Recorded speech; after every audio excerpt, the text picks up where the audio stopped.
I mean, if you followed us yesterday, right, I talked about how year one, we kind of saw a lot of players missing in action. Some of them just didn't return, or some of them just didn't perform as well as you would see them way back in Smash 4. Tearbear was one of those players we just did not see at all year one. Like, he just disappeared. And it's pretty interesting that we didn't, because, you know, he was a very dedicated Captain Falcon player in Smash 4. And then coming into Smash Ultimate, Captain Falcon, you know, was looking very good. Some people had some complaints about him. Some people were saying, you know, he was going to be top tier.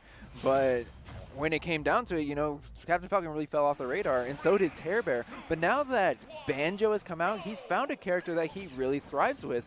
And it's really interesting to watch him play Banjo, because it's nothing like Captain Falcon. To watch him switch from a character that was known to be very rushed down with punish heavy to a character that is known primarily for its mix-ups and projectile zoning, it's kind of a change up here.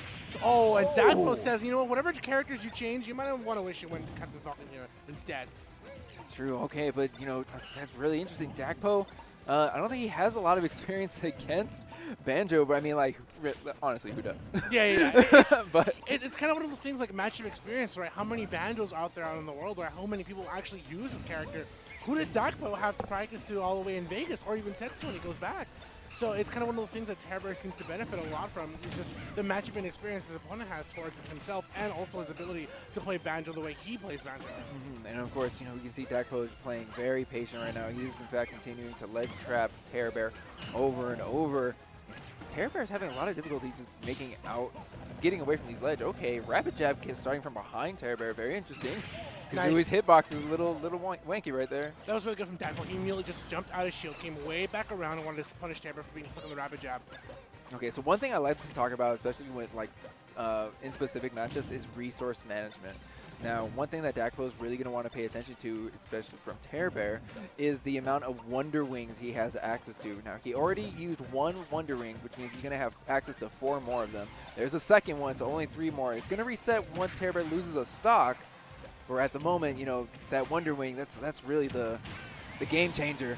Yeah, of course, it's a really good option to get at a disadvantage and also come back in with super armor as well. Punish your opponents, a lot of damage there, and even be able to cross up your opponent from that as well. He's got 2 more uses from it, but Dakpo knows I have to hold true. I have him at 118. He's at the ledge. He's the one in trouble here. 4 smash punishing Tearbear for that overcommitment. Yeah, and really it's a strong start that we had here in game 1. That's really allowing Dakpo to play back, play a little bit more defensive and patient, rather than being forced to approach Tearbear. Because you can see, like, Tearbear still trying to play that zoner game, the trap game, but Dakpo is just having none of it. He's going to approach when he's ready, and right at the moment, like, he has the lead.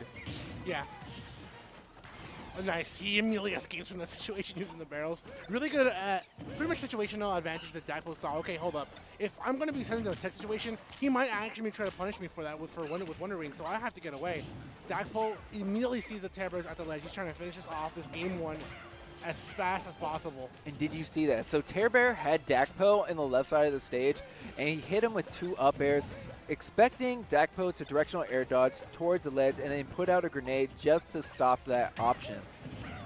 Oh, okay. That was close. Okay, but the back air does stuff out the Wonder Wing. Only 2 Wonder Wings left here in game 1. And we see just a 1-2-3 combo from Dakpo. Okay, Dakpo with a lot of patience. He knows he's at a 2-stock lead, man. He does not have to make the approach. It's Tearbear the one in the back foot. Just an up air out of shield and putting Tearbear back into the air. Oh, nice. Right at the startup. Right at the startup. I mean, the way that Tearbear is playing is very methodical. If he's at the ledge, he's making sure he's clearing up space for him to come back. He'll toss in things like the grenade. He'll use the eggs. He'll buy his time to hold Dakpo on to shield, or to force Dakpo to have to respect one of those options, buying Tearbear enough time. But I know that Dakpo, what he's going for is a couple bit of mix-ups here. The barrel's not enough, even though he's able to control him, and he gets the back air after the Wonder Wing. That's right. In fact, that was another Wonder Wing coming out from Tearbear, though. And I believe that if he has any more left, he has 1 more left. Yeah. And this is unfortunately the last of them, too, as well, because he's at 153 with his last stock. Oh, great reaction. Great reaction. Okay, that was a well played, because the way that Dakpo had sent himself to grab the banana, but he immediately forward air right after, pretty much gave Tearbear the slip up. That's what the situation was. Tearbear probably anticipated, okay, he might go back for banana, try a different play, try to reset the banana before it disappears, and the way that Dakpo played that out was really, really well to his advantage. Gets the forward air, gets game 1 here. Tearbear now on game 2. I want to see some adjustments from Tearbear. I do like the fact that he understands Dakpo has to fight through my fortress, which is a mix of things like Nair, the eggs, the grenades, right? But the big thing is that Tearbear is doing is that he's making sure the one thing that's always helping him get through Tearbear is that banana that he keeps in play. Yeah, I really want to just see what the game is going to look like if Dakpo isn't able to get an explosive start. Because honestly, if the momentum and the back and forth that was happening the way Game 1 was kind of going, I think Tearbear would have come out on top if Dakpo had not had such an explosive start. Yeah. So now that I feel like Tearbear's made a little bit of adjustment, he knows to expect that Dakpo can in fact turn on the aggression and really put the aggression onto him. He's going to be a little bit more aware of that. And I want to see what kind of adjustments he's going to make here. Yeah, okay. Gets the rapid jab. This puts Dakpo more towards the ledge. Tearbear situation here. I like the fact that he set up the grenade, covers up the fact that Dakpo could not hang onto the ledge, and also sets up Wonder Wing to immediately punish Dakpo for either going for get up or roll, and even jump get up as well because of the range that it has. Yeah. I mean, using a Wonder Wing for an aggressive corner just like that's actually a very good option from Banjo because, like you said, the grenade was there to force Dakpo off the ledge, pick an option. He did just, I think he took the explosion, which is a much better option than taking a Wonder Wing that's going to possibly kill you. Exactly. Has a lot of knockback, invincibility. You have to really respect that a lot as well. Oh, that was close. Both players will smash Dak, but unfortunately, Tearbear will get the lower hit. This will scoop it to the top hit. Wow, and that was an up tilt to take the monkey away. Yeah, Kazui's egg shot to up tilt. Okay, all right. So the explosive barrel is going to put Tearbear very high in the sky, but it's not enough to take the stock. 124%. Now, if I remember correctly, Banjo has a decent weight. Yeah, he does. He's actually within a little bit of slightly heavier than Mario, I would say. Not 200%. I'm not really kind of sure on what weight he is, if he's under heavyweight or if he falls under what part of midweight, but he does have some weight to himself. This will allow him to survive against Diddy, but nonetheless, Dakpo keeps at the pace. Yeah, and it's kind of unfortunate. We continue to see Tearbear miss input on the side, and if he misinputs Wonder Wing, unfortunately, it doesn't just cost one Wonder Wing, it costs 2 Wonder Wing because he has to use an additional Wonder Wing just to make it back to the ledge safely. You're burning an additional one that you probably would have loved to have saved. Neutral air, this puts Dakpo off the stage. Wow, great back air coming off from Tearbear. Yeah, stuffing out the high recovery, forcing Dakpo back to the ledge. And now we're going to see a down throw, but good mash from Dakpo, making sure no up tilts or F smashes coming from Tearbear. Back throw. Okay, resetting back to neutral and trying to get his banana out. In fact, just picking up Tearbear's grenade instead. Oh. Nice, good spot dodge. Yeah, spot dodge into a little bit of a clap. Dakpo knows I can slowly bring this around if I keep up the pace. The one thing I'm going to definitely give my head up to Tearbear is the fact that, look at that Wonder Wing.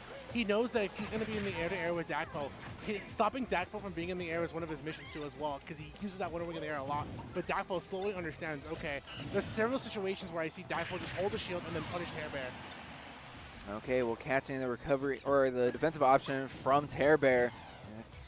Taking the stock lead, and now banana into down throw, but looking for the air dodge, and here we go. Here's the big damage from Dakpo. Yeah, 58%. I like it. See, he holds shield, sees the cross up, and then he waits to punish Tearbear for it. Oh, no. I like the play from the barrels. He wanted to make sure he could hit Tearbear, and if they did get hit, he would redirect them to him, but unfortunately the sacrifice that he had to pay was the stock loss. That's right. Of course, love the retreat from Dakpo. He knows that if he's going to back go, item to item versus Tearbear, he needs his banana in hand. And he's not afraid to reset to the other side of the stage to make sure that he has enough time to get his banana in hand. Speaking of getting a banana in hand here, I like Tearbear's situation. He grabbed the banana and immediately went to the egg because he knows the longer I hold this away from Dakpo, the more trouble he's going to have. And of course, he can definitely do a really good job of keeping Dakpo away. But now finally, Dakpo comes in, gets the forward smash, and he gets the down air immediately. What a great punish. He knows Tearbear is going to let go of ledge, try to stall himself out with eggs. If I give him the opportunity, he's going to want to take a mile, and I won't let him have it. That's so interesting that the down air even connected like that. Tearbear was on the side of the ledge, and Dakpo was planted by the ledge. It wasn't even a scenario where Tearbear was underneath the ledge and the down smash went through it. It was straight up like, yep, you're over there, I'm over here, but you're going to take these hands. Yeah. Well, on to here what's potentially the last game for Tearbear here. Dakpo up 2-0. We'll see how things can go here so far. I mean, the one thing that Tearbear is doing is like, okay, I'm using Wonder Wing quite well. I just kind of want to see his commitment change a little bit because there are times that Dakpo seems to really understand. I don't really have to respect Egg that much if I'm leading in with a banana, and I want to see Tearbear start to slowly whip punishing Dakpo for feeling that level of commitment. Okay, Z drop. Okay, he went for the cheese. He tried to destroy Tearbear, right? He wanted another explosive start here in Game 3. He went for the Z drop and just push off into down air, which is actually a tool that I'm hoping to see from Dakpo if any of his opponents ever counterpick Kalos, because he's very proficient at that. Yeah. Gets dash shot. Nice. Tearbear immediately follows suit. I felt that's one thing he was going to see is Dakpo go back to the ground. But Dakpo, that's the one thing he's been avoiding this entire game. He hasn't been getting hit by Wonder Wing because he knows what Tearbear loves to do with him. Nice. Kind of stops himself there from the side special. Okay, and another grenade in hand. Dakpo making great use of it. Oh, he went for the cheese. I love that Dakpo is a fan of cheddar. Nice ult shield. Punish afterwards. Really good. I'm saying if I were Tearbear, I'd kind of slow down a little bit more on those Wonder Wings. This is literally potentially the last game in the set. And unfortunately, that ledge jump kind of cost Tearbear some 16%. And the fact that Dakpo already knows, if you're going to keep going for Wonder Wing, I'll just punish you accordingly as so.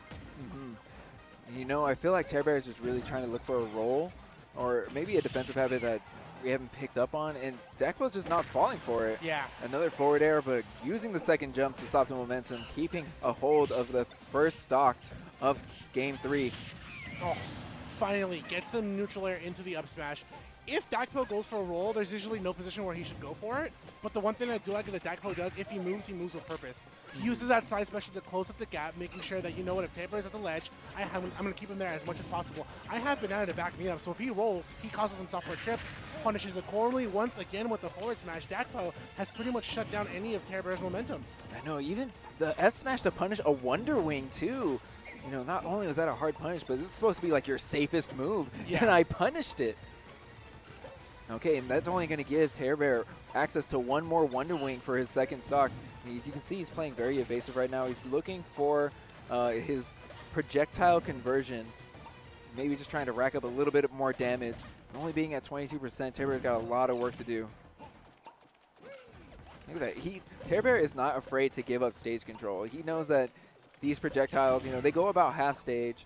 So as long as Tearbear and Dakpo are about half stage apart, then he's still going to be able to punish him from afar. Yeah, what Tearbear knows, Dakpo respects. And he knows, you know what, I'm not going to go ahead, and if you want to play eggs, that's fine. I'll keep my distance, and I'll find that opportunity in which I can get in. Bring in, trying to get it down tilt, but Dakpo now resetting to get his banana back. Oh, trading projectiles. He traded projectiles, but he eventually took control of the ground, which brought him the situation here. A dash attack. Pretty much Dakpo's ledge guard here. Can he get a Z drop or an opportunity to just let go? I like it. I mean, this is really Dakpo's control right now. No Wonder Wings left for Tearbear, so he doesn't have to worry about an invincible side B that's going to, you know, possibly cause harm and break his momentum.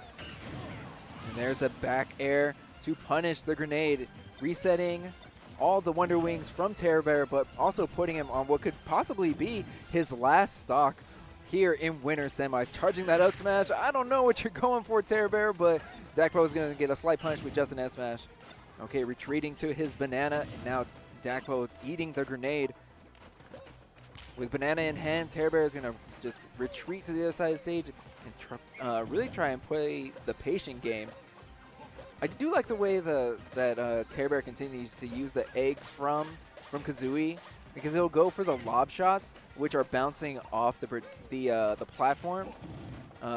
I don't really see many Banjos utilizing that tech, but it's just another way that could possibly pressure him, especially with the way that they bounce. It's a little unpredictable about where those eggs are going to go. Yeah. Each egg has a different bounce. They don't have a particular pattern, especially the way that Tearbear understands that. He knows if they're bouncing around, it's hard for Dakpo to predict it, but I like the fact that Dakpo just backs off, says forget it. I'm going to give him a little bit of safe security, and then I'll pull up and then at the same time. And look at how much control. Now if Tearbear has to fight back, that was in play for a reason. That's right. And just look at the way that grenade bounces. Really unpredictable as to where it's going to go. You weren't sure if it was going to land on top of Dakpo or behind back Dakpo. But using the grenade recovery That's just really smart. Yeah, it put a little bit of damage onto Tearbear, but it also saved him from having to utilize a Wonder Wing, which this being his last stock, he's got a finite amount of them. You got to make great use of those. Nice, gets that only neutral air into the up air. Dakpo slowly taking time once again. He knows 2 minutes on the clock. I have no reason to push myself until I get that indefinite read like so. And Dakpo with a 3-0 fashion over Tearbear, one of Texas' former finest, now living in Vegas, puts on the show. Man, what a